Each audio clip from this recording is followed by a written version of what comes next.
Bonjour, aujourd'hui vendredi le 7 août 2026, bienvenue sur ma chaîne. J'avais envie de faire un tirage sur un sujet mystérieux, mais pas un cas de disparition. Quelque chose de plus léger. Finalement, c'est pas vraiment léger. Avez-vous déjà entendu parler du manuscrit de Voynich? À part être un mot payant au jeu de Scrabble, si vous avez lettre compte double, je vous parle d'un livre découvert en 1912 par l'antiquaire polonais Wilfrid Voynich, qui l'a acheté avec un lot de vieux manuscrits d'une communauté de jésuites près de Rome. Suite à des analyses au carbone 14, on estime qu'il aurait été fabriqué entre 1404 et 1438.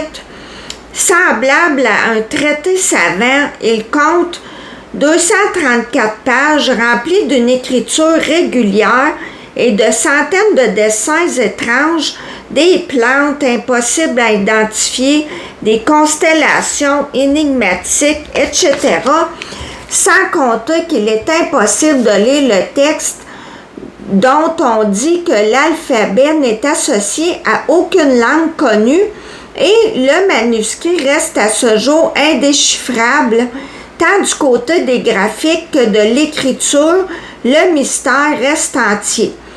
Avant de vous présenter mon tirage, je veux vous raconter ce qui m'est arrivé de très particulier et c'est pas pour ajouter une touche de mystère et encore moins pour me rendre intéressant. Quand j'ai commencé mon tirage, il était tard le soir. Je fais souvent mes tirages le soir parce que c'est à ce moment-là que j'ai le plus d'énergie. C'est comme si une énergie très négative est arrivée et a envahi mon bureau. Je sais que c'est bizarre ce que je vais vous dire, mais j'avais l'impression d'être observée. Je vous le raconte, puis j'en ai la chair de poule. J'avais jamais vécu ça et j'espère ne pas le revivre. J'ai une brume purifiante qui sert justement à enlever les énergies négatives et honnêtement, je m'en sers jamais.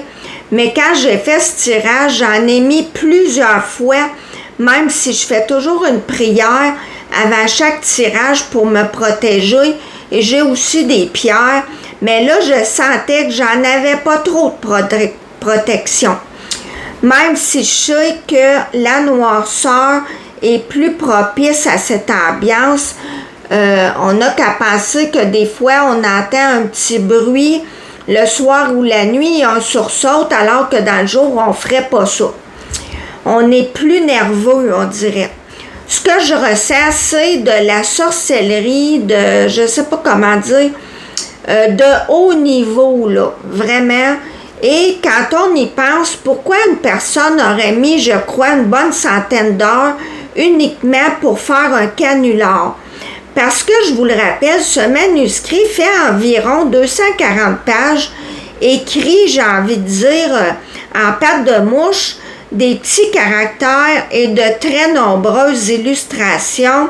Parmi celles-ci, on peut voir, entre autres, un groupe de femmes dans un genre de piscine contenant un liquide vert et ces femmes sont toutes reliées les unes aux autres.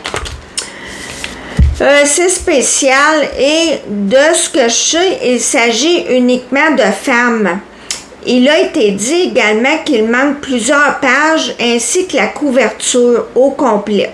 Peut-être que l'énergie négative que j'ai ressentie n'a rien à voir avec ce tirage ou c'est peut-être celui qui a créé ce livre qui ne voulait pas que j'en parle, mais en tout cas, il reste que j'ai vraiment pas non plus un bon ressenti en regardant les illustrations.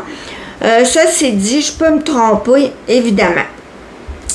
J'ai pigé des cartes de l'oracle Conte de Fées et à propos de la première carte ici, ça dit « Cette carte est ici pour vous rappeler de la nature éternelle de votre âme et aussi que votre système de croyance évolue.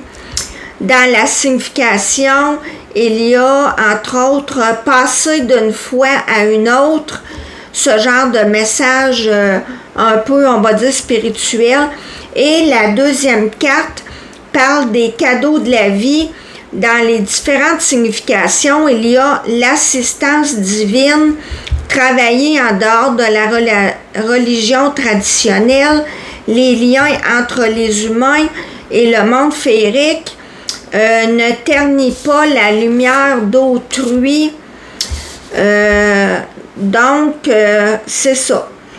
Je vais faire une deuxième partie parce que j'avais peur de manquer de temps si je vous présentais mon tirage avec ce que je viens de vous dire. Parce que au début, quand j'ai commencé, si c'était trop long pour mettre sur TikTok, je faisais un renvoi à ma chaîne YouTube, mais souvent les gens n'y vont pas. Là, ce que je fais, c'est que je m'organise pour que mon format fasse pour les deux. Et si c'est trop long, je fais une partie 2 parce que c'est vraiment trop long de recommencer. Exemple, pour faire une vidéo sur TikTok, alors je fais juste une vidéo et au pire, j'en fais 2 que je mets sur les 2 plateformes.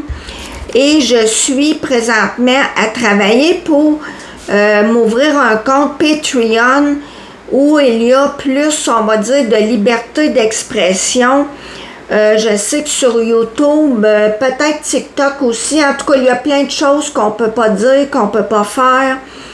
Alors aussi, ça va me permettre d'avoir, de ne pas tout perdre. Si par exemple, je perdais ma chaîne YouTube parce que j'ai dit des mots qu'il ne fallait pas, ben, en ayant 3 chaînes, ça va me permettre de au moins sauvegarder une partie de ce que j'ai fait. Alors voilà des projets à venir. On se retrouve tantôt pour la partie 2. Merci de m'avoir écouté. À la prochaine.